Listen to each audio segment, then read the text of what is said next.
quisiera llevaros a leer un texto de la palabra de Dios, además del que ya ha sido leído, que se encuentra en el Evangelio según San Mateo, capítulo 4, versículos 18 en adelante.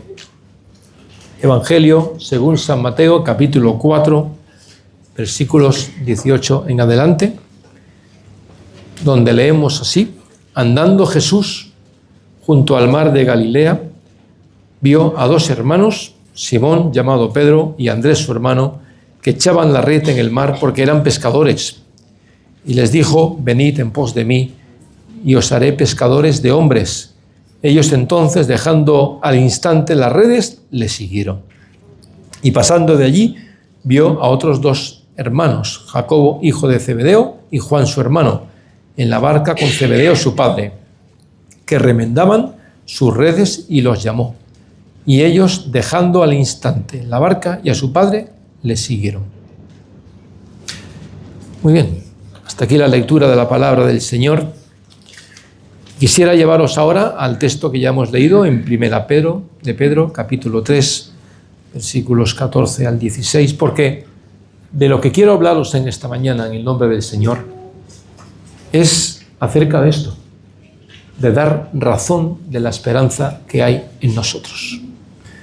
Esta es la expresión que se usa en una de las versiones bíblicas, concretamente la de la Palabra, donde en el texto de la Reina Valera de 1960 que hemos leído se nos insta a presentar defensa de nuestra esperanza. Aquí se nos habla de dar razón de nuestra esperanza. Qué interesante que el apóstol Pedro no está diciendo que tenemos que dar razón de nuestras creencias, que forma parte del cometido.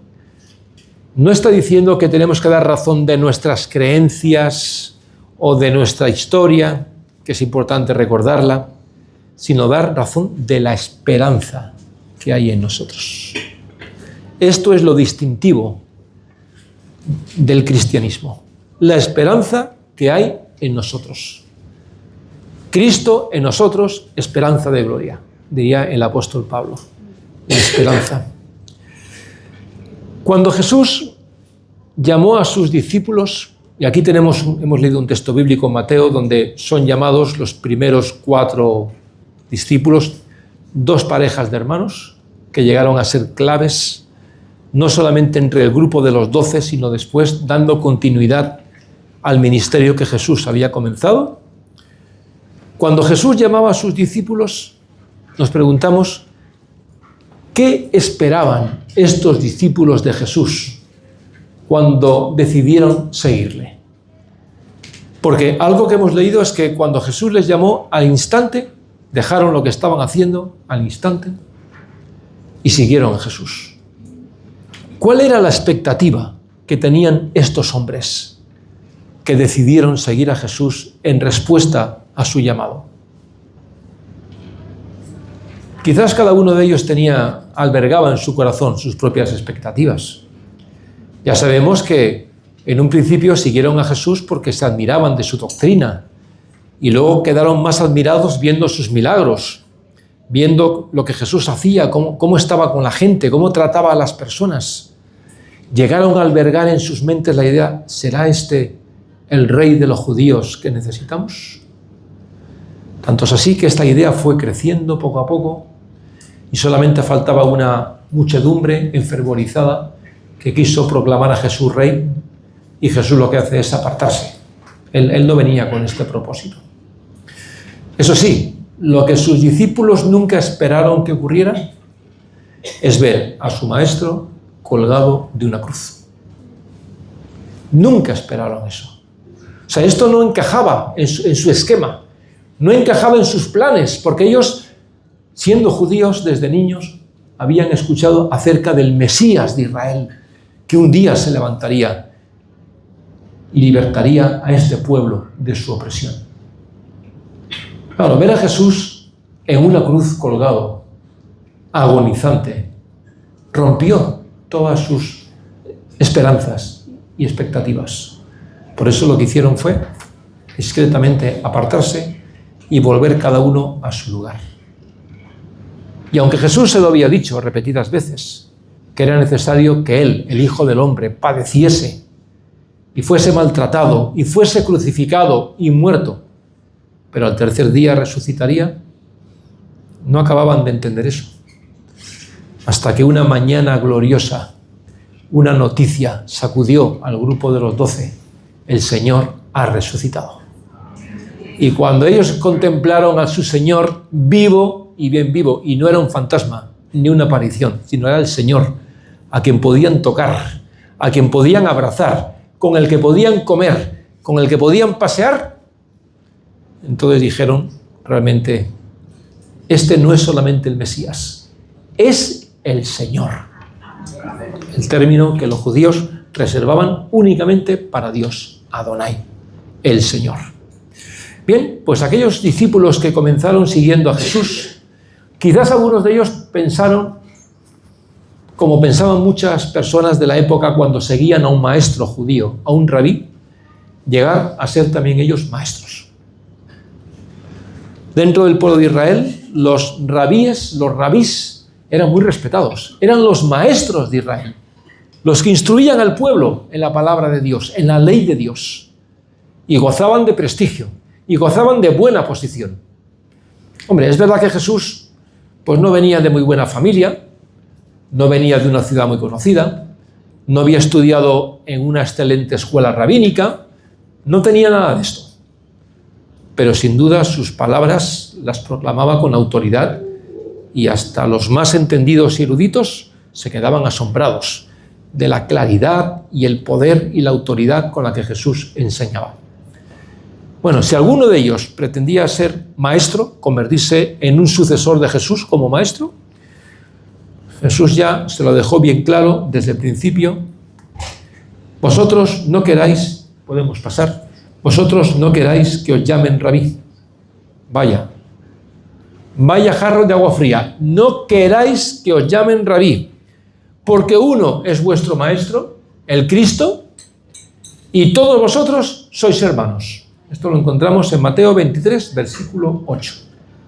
Así que Jesús, desde el primer momento les dice, ojo, no me seguís para convertiros en maestros, como todo discípulo esperaría de seguir a un maestro.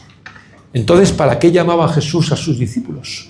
¿Para qué les invitaba a seguirle dejando todo? Dejando la vida que habían tenido hasta ese momento. Bueno, Jesús llamó a sus discípulos, podemos pasar, a incorporar en sus vidas lo que el apóstol Pablo denominó el sentir de Cristo Jesús. Nos dice Filipenses 2:5, haya pues en vosotros este sentir que hubo también en Cristo Jesús. Es difícil precisar esto de qué es el sentir de Cristo Jesús. Es una expresión que hoy en día también usamos nosotros, ¿no? Es que siento algo. A veces no podemos explicarlo muy bien con palabras, pero ante algo que nos llama la atención o nos conmueve, como esta mañana, hay un sentir. Es una mezcla de emociones, de sentimientos, de pensamientos, un sentir. Bueno, nos dice el apóstol Pablo que seguimos a Jesús para incorporar en nosotros el sentir que hubo en Cristo Jesús, es decir, su forma de pensar y de vivir. En esta mañana, el propósito de esta exposición no es tanto hablar del discipulado, sino hablar de presentar, dar razón, defensa de nuestra esperanza. Pero para entender esto necesitamos también entender qué significa seguir a Jesús.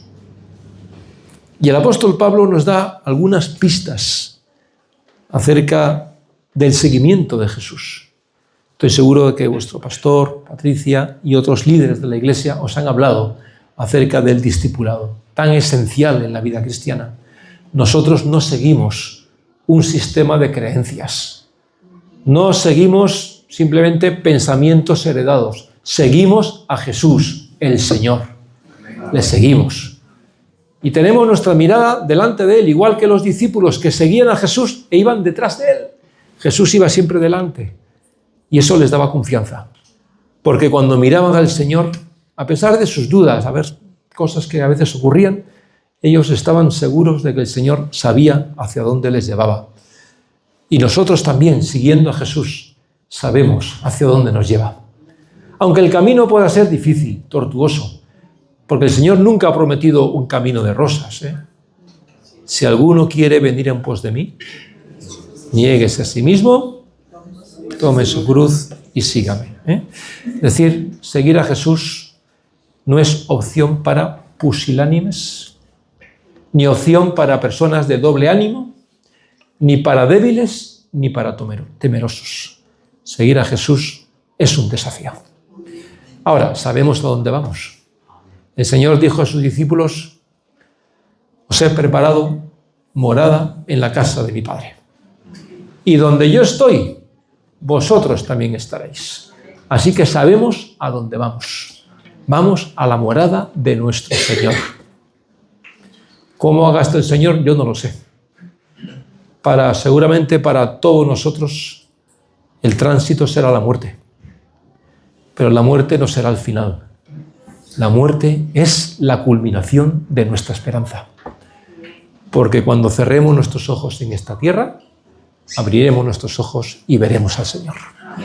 Ay, y todos anhelamos que llegue ese día, ¿verdad? Por eso nosotros no nos atemoriza la muerte.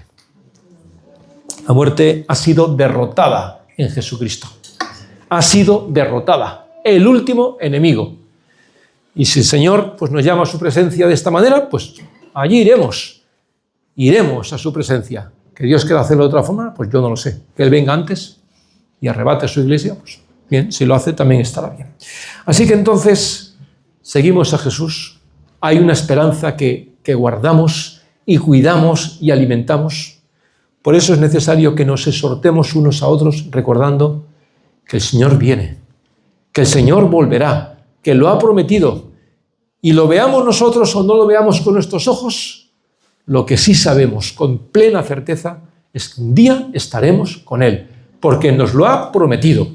Y Dios cumple siempre lo que promete. Siempre cumple lo que promete.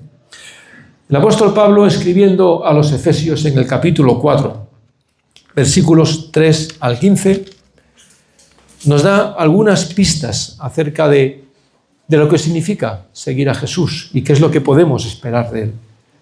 Efesios 4, versículo 13 nos dice que seguimos a Jesús hasta que todos lleguemos a la unidad de la fe y del conocimiento del Hijo de Dios, a un varón perfecto a la medida de la estatura de la plenitud de Cristo, para que ya no seamos niños fluctuantes, llevados por doquiera de todo viento de doctrina, por estratagema de hombres que para engañar emplean con astucia las artimañas del error, sino que siguiendo la verdad en amor, crezcamos en todo en aquel que es la cabeza, esto es Cristo, de quien todo el cuerpo bien concertado y unido entre sí por todas las coyunturas que se ayudan mutuamente, según la actividad propia de cada miembro, recibe su crecimiento para ir edificándose en amor.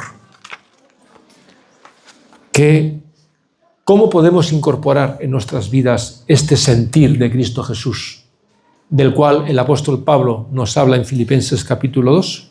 Aquí tenemos algunas claves que no vamos a desarrollar ampliamente, pero ahí las tenéis.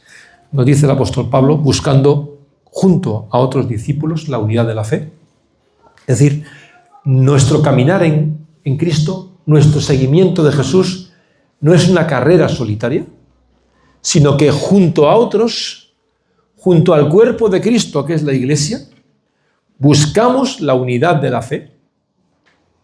Aquí estamos porque creemos en un mismo Señor, una fe, un bautismo, un Dios y Padre que es sobre todos y en todos y con todos.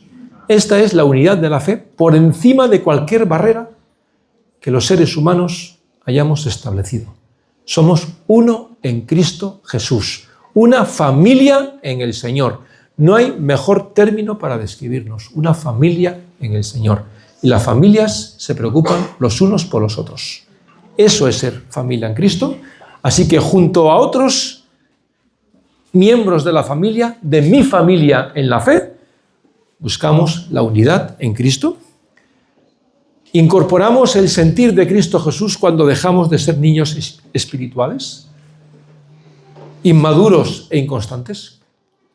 En la vida cristiana pues hay diferentes etapas. Cuando empezamos nuestro seguimiento de Jesús, somos como titubeantes, dubitativos, tenemos nuestras contradicciones, pero poco a poco, a medida que avanzamos en nuestro caminar con el Señor, tenemos que ir dejando de ser niños para convertirnos en cristianos maduros. Lo que no es aceptable es ser siempre un niño caprichoso. Seguimos, claro, los niños son caprichosos, o sea, son una delicia, sobre todo, bueno, cuando nos gritan, ¿no? Pero bueno, son una delicia, pero no podemos estar siempre en ese estado. Siguiendo la verdad en amor, o sea, incorporamos el sentir de Cristo Jesús en nosotros, siguiendo la verdad en amor. ¿Cuánto me gusta esta expresión del apóstol Pablo? Porque algunos insisten en seguir la verdad desde un punto de vista muy legalista, cumpliendo una serie de cosas. No se trata de esto. Seguimos a Jesús, seguimos la verdad en amor. En amor. Y el amor implica reconocernos unos a otros como iguales, en aceptarnos, en querernos, en cuidarnos. Eso es seguir la verdad en amor. Porque la verdad se resume en una cosa, en Cristo. Yo soy el camino y la verdad y la vida. Y nadie viene al Padre si no es por mí. Juan 14:6. Palabras de Jesús. Es decir, que la verdad, Pastor Felipe, Patricia, no os asustéis, no es propiedad de esta iglesia, no es propiedad de la Facultad de Teología, aunque nos dediquemos a enseñar la verdad, no es nuestra, la verdad es Cristo. Y quien tiene a Cristo, tiene la verdad y tiene la vida. Y es más, y tiene el camino. Y tiene el camino que le llevará siempre a la verdad y a la vida. Así que, por lo tanto, siguiendo la verdad en amor, incorporamos el sentir de Cristo Jesús creciendo en todo conforme al modelo que tenemos en Jesucristo. Nuestro modelo es el Señor. Por todo el respeto que debemos tener por nuestros pastores, que son una referencia para nosotros, el modelo final es Jesucristo. El apóstol Pablo lo decía, imitadme a mí en la manera en que yo imito a Cristo. Por lo tanto, sí, fijémonos en los que nos presiden en el Señor e imitemos su fe, siempre que esta fe esté fundamentada en el autor de la fe, que es Jesucristo. Así que cuando crecemos en todo y no de forma desequilibrada, porque a veces podemos crecer en unas áreas y en otros no, y tenemos a veces cristianos y cristianas pues que dices, ¿qué? Igual saben mucho, conocen perfectamente la palabra, pueden citar textos bíblicos de memoria, pero sus frutos no se corresponden con lo que saben y lo que proclaman. Ojo con esto, porque este es nuestro testimonio ante el mundo. Y finalmente, incorporamos el sentir de Cristo Jesús cuando somos enviados por el Señor. El Señor nos ha enviado. El Señor nos ha enviado. Recordamos Hechos 1:8, pero recibiréis poder. Adelante, poder. Un poco más alto, ¿no? A ver. Sin miedo, la palabra. Si hay que leerla, la leéis. Recibiréis poder cuando haya venido sobre vosotros el Espíritu Santo.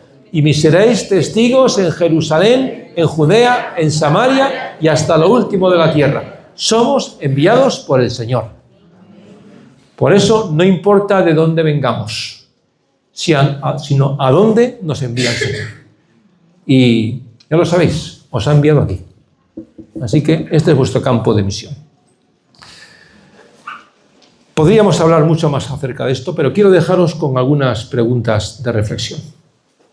Piensa en tu propio seguimiento de Jesús, como discípulo, como discípula. Tú que has iniciado el camino del discipulado, que vas en pos del Señor, con Jesús delante. Pregúntate estas cosas, podemos pasar. ¿Responde mi seguimiento de Jesús a la inspiración y motivación del Espíritu Santo? ¿Por qué sigues a Jesús? ¿Por tradición? ¿Por costumbre? ¿Porque otros lo hacen? ¿Porque es lo que se espera de mí? ¿Porque mi familia es lo que esperaría de mí? ¿Por qué sigues a Jesús?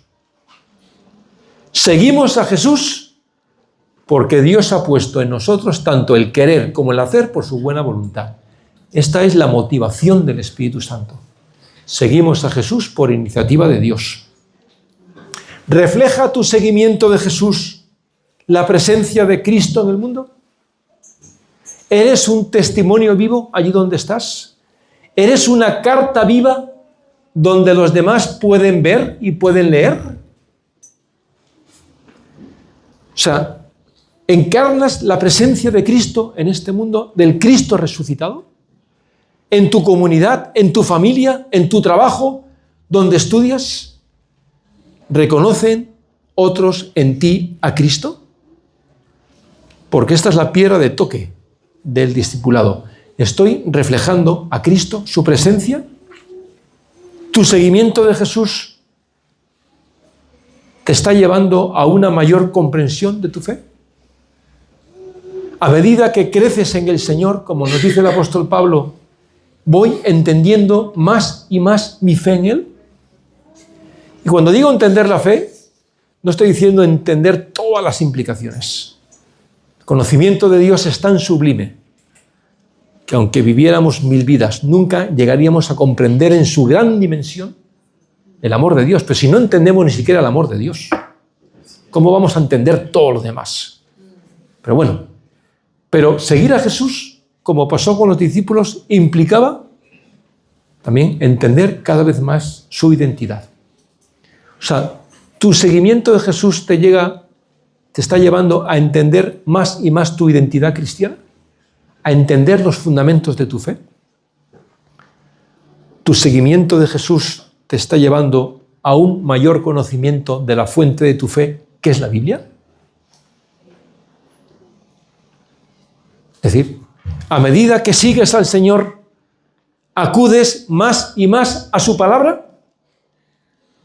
¿O estás buscando respuestas en cisternas rotas que no contienen el agua? O sea, no hay sucedáneos para sustituir la palabra de Dios, que quede bien claro. Ya sé que en las redes hay de todo, grandes predicadores, grandes estudios, grandes enseñanzas.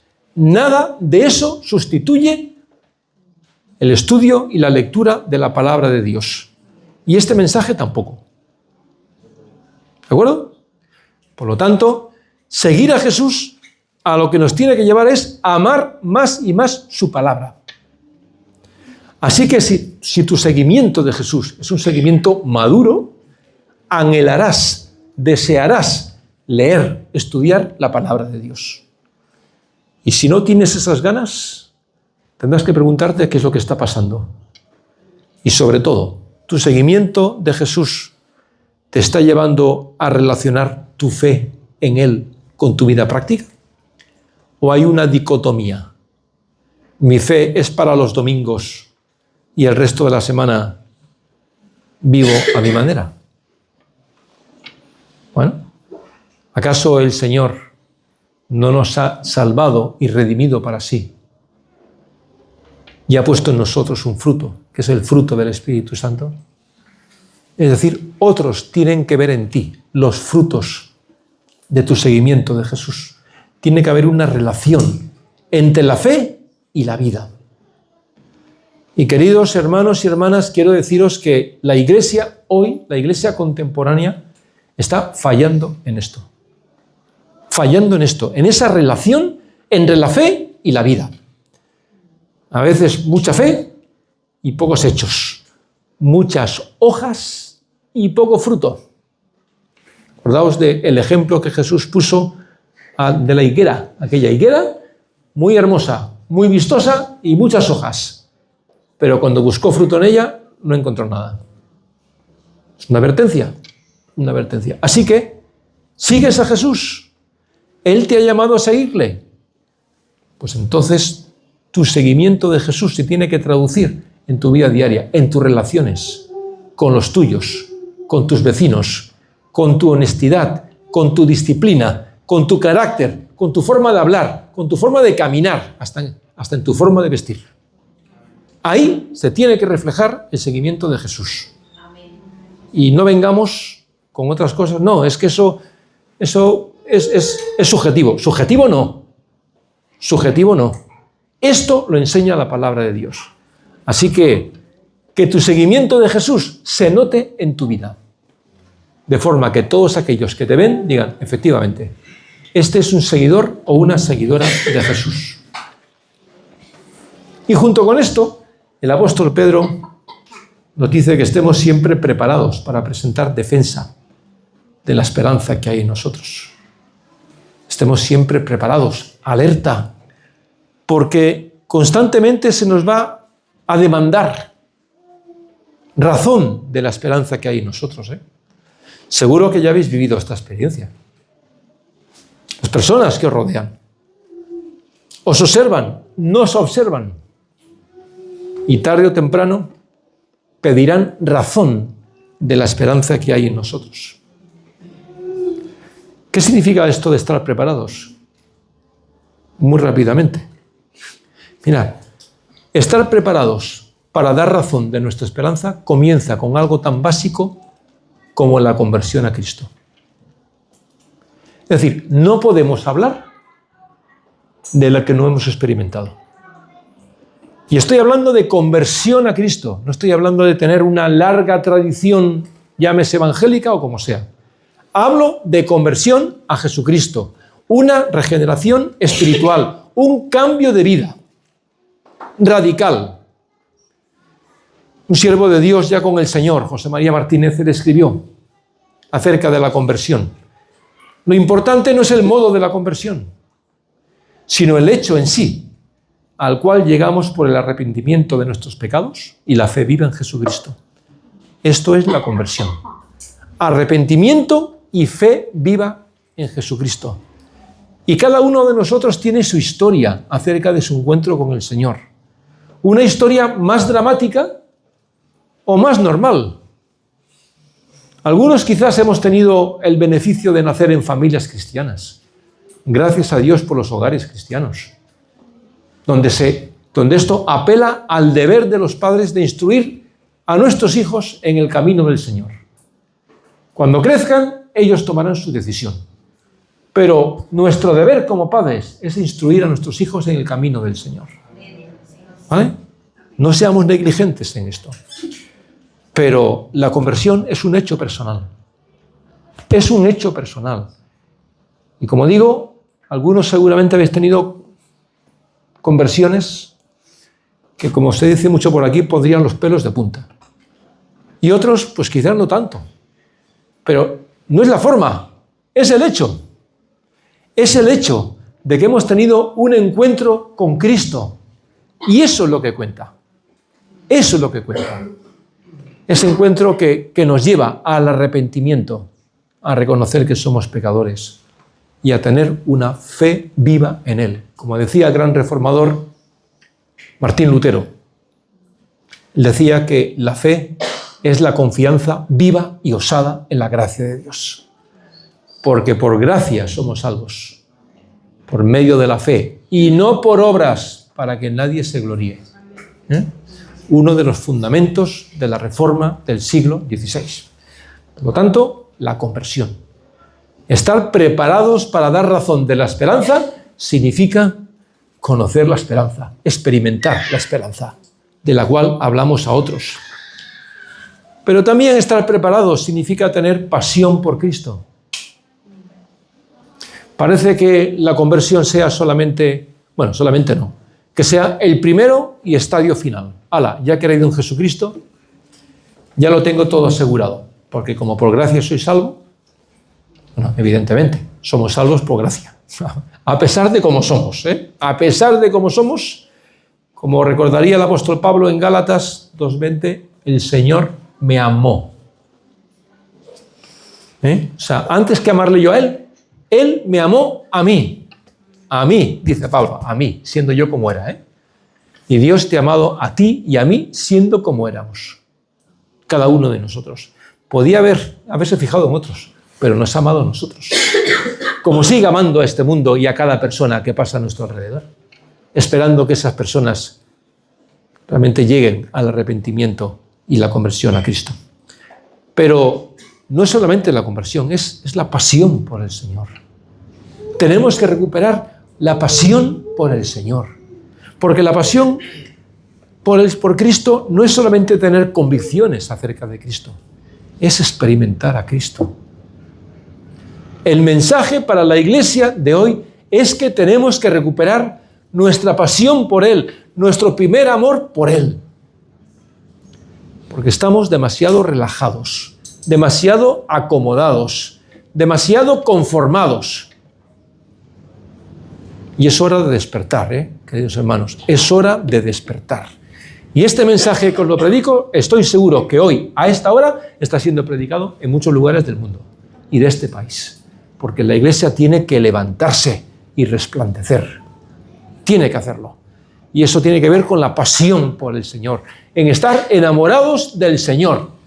No solamente saber acerca de Él, sino amarle a Él con todo nuestro corazón, con toda nuestra mente, con todas nuestras fuerzas y entregarle nuestras vidas sin condiciones. Apasionate por el Señor, porque Él no te va a decepcionar. Los demás te vamos a decepcionar, pero Él no lo va a hacer. Apasionate, mantén tu amor por Él, porque Él te amó primero y te acepta como eres, a pesar de cómo somos. ¿Preparados para dar razón de la esperanza? Ama al Señor con todo tu corazón. Ora al Señor. No podemos dar testimonio de nuestra esperanza si no vamos en el poder de la oración. Si no preparamos el camino, surgirán muchas ocasiones espontáneas donde se nos pedirá razón de nuestra esperanza. No sueltes por tu boca lo primero que te venga a la mente. Encomienda tu causa al Señor. Ora al Señor, que pondrá en ti las palabras adecuadas. Un autor del siglo XIX escribió: en los días del Nuevo Testamento, la inspiración del Espíritu Santo sacudía el infierno. En cambio, en nuestros días, la oración que vence al mundo nunca ha sido dejada por tantos al cuidado de tan pocos. Toma ahí. Hace más de 100 años que escribió esto. ¿Qué diría hoy Ravenhill si viese la situación? La oración. Estudia la palabra de Dios. Estudia, conoce la palabra de Dios. Porque la palabra de Dios te llevará, como dijimos antes, a crecer en el conocimiento de Cristo. Podemos pasar. Te llevará a profundizar en tu fe. Te equipará para el testimonio de Cristo y te llevará a vivir en este mundo con un sentido de misión. Porque los misioneros no son solamente los que van a otros países. ¿Sabían, no? Nosotros también somos misioneros en nuestra tierra. Somos mensajeros y mensajeras de Cristo. Ahí lo estamos, somos enviados por Él. Gracias a Dios por nuestros misioneros y por nuestros pastores y por nuestros maestros y por todos los que sirven. Pero no son ellos, eres tú también lo eres. Por lo tanto, la palabra de Dios te va a llevar a vivir en este mundo en un sentido de misión, aprovechando las oportunidades y reconociéndote a ti mismo como un testigo de Cristo. Qué gran privilegio y qué gran desafío. Por lo tanto, estudia la palabra, conócela. Todos los esfuerzos que se hagan desde la Iglesia para llevarnos a conocer y profundizar en la palabra de Dios siempre serán pocos, porque es un tesoro de riqueza inagotable. Así que, ¿quieres dar razón de tu esperanza? Hazlo desde la palabra de Dios. Pero también ama a las personas con el amor de Cristo. Esto sí que es más difícil. Porque amar a los que nos aman, y aún así tenemos dificultades, imaginaos. Imaginaros amar a otros que nos desprecian, que no nos quieren. No podemos amarles con nuestras propias fuerzas, ¿eh? Podemos amar a las personas con el amor de Cristo. ¿Cómo si no entender en la historia de la Iglesia a los miles y miles de mártires que entregaron sus vidas por la causa de Cristo de las formas más horribles y que eran posibles y que eran capaces de mirar a sus verdugos y perdonarles y amarles con el amor del Señor? Eso es una obra sobrenatural. Eso no pueden hacer de nosotros. No puede.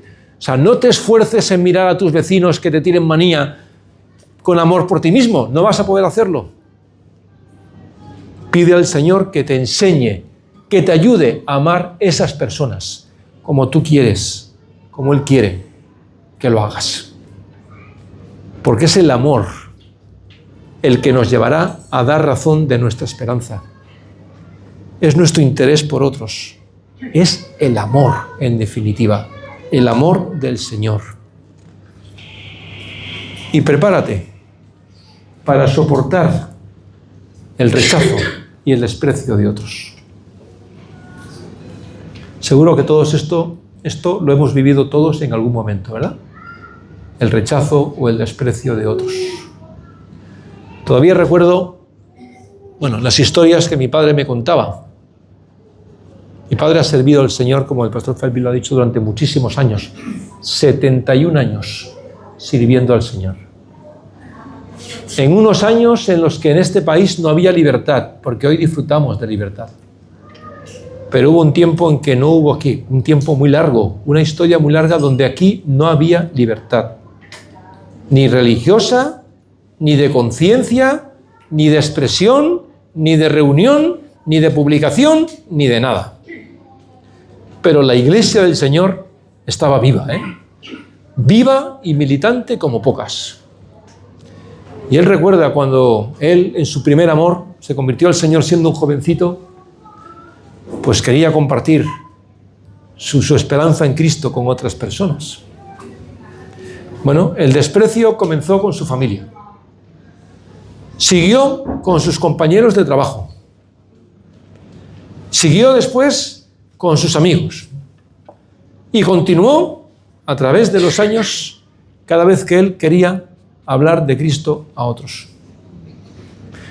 Recuerdo una experiencia en una ocasión, me dijo que estando en Huesca, siendo un seminarista, preparándose, estando en Huesca, subió a un edificio porque él quería dar testimonio y empezó llamando a las puertas, pues como se ha hecho muchas veces. Casi siempre, pues, un portazo en la nariz, ¿no? Como diríamos. Pero es que en una ocasión no fue el portazo, sino que cuando salió de llamar, los que estaban allí llamaron a la policía. Así que cuando él llegó abajo, allí le estaba esperando la policía para llevarle a comisaría e interrogarle. Estamos hablando de una época donde no había libertad. Y él también pues vio ahí una oportunidad para dar testimonio de Cristo a aquellos policías. ¿Vale? Eso es, pues eso es. Con toda la penuria que esto pueda sobrellevar. Porque las penurias también formaban parte de todo esto. Pero ¿veis cómo esa generación se forjó en el valor y en la determinación? Eran valientes por Cristo. Y si ellos lo han sido, ¿por qué nosotros no vamos a serlo? Cuando tenemos todo mucho más fácil. Cuando ahora no tenemos ninguna limitación, más o menos. No tenemos ninguna limitación para predicar a Cristo. Pues prepárate para soportar el rechazo y el desprecio. Porque por mucha libertad que tengamos, hay cosas que nunca van a cambiar. Y para muchos, siempre seremos los cristianos, pues eso, los raritos, los fanáticos, los diferentes o lo que queráis. preparémonos. Pero acordaos de que el amor del Señor vence toda barrera. Así que quiero terminar, porque ya pasó el tiempo, pastor, ya termino, dando razón de la esperanza que hay en nosotros. Pídele a Dios que te ayude a ser valiente. Todos nos hemos sentido atemorizados más de una vez a la hora de dar testimonio de Cristo, porque en el fondo tememos el rechazo. Somos seres humanos, tenemos nuestros sentimientos, ¿no? Y no nos gusta que nos rechacen, o que nos insulten, o que nos desprecien, no nos gusta. Pídele al Señor que te ayude a ser valiente, y el Señor te ayudará a ser valiente. Confía en el poder de su palabra. No convencemos con nuestros argumentos, convencemos con la palabra de Dios, porque es viva y eficaz, es poderosa para penetrar en las fibras más profundas del alma humana. No son nuestros argumentos. Pídele a Dios ser valiente y confía en el poder de la palabra de Dios. Deja que la palabra fluya por tu boca y espera los resultados. Seguro que muchos de nosotros no somos grandes apologetas, ni somos grandes maestros, y nos cuesta a veces construir frases y nos ponemos muy nerviosos a la hora de dar testimonio.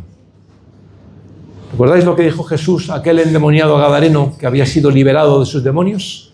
Ve y cuenta a los tuyos cuán grandes cosas ha hecho contigo. Eso es tu mensaje. Eso es apoyado en la palabra de Dios. Hazlo. Hazlo. No tienes que hacer un discurso teológico ni filosófico. Tienes que decir lo que Cristo ha hecho en tu vida y afirmarlo con la palabra de Dios.